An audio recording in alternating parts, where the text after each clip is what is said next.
Ben ritrovati con il TG Flash di New Sicilia.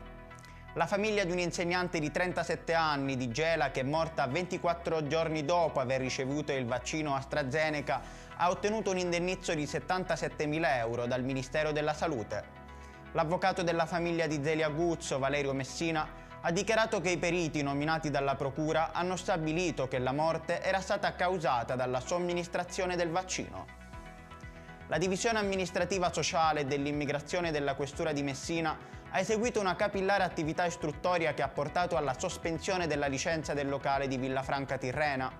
La notte del 29 gennaio, durante una serata danzante, un violento litigio tra due giovani avventori è degenerato in un'aggressione che ha causato una ferita alla gola di uno dei due a causa di un'arma da taglio. Durante i controlli effettuati dal personale aeroportuale in servizio nelle postazioni e controllo bagagli da stiva dell'aeroporto di Catania, è stato individuato all'interno di uno dei bagagli un coltello di grosse dimensioni in possesso di una donna.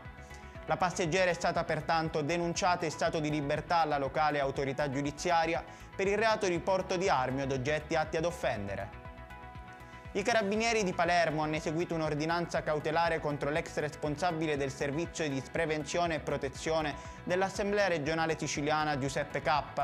Quest'ultimo è indagato per il reato di tentata induzione indebita a dare o promettere utilità.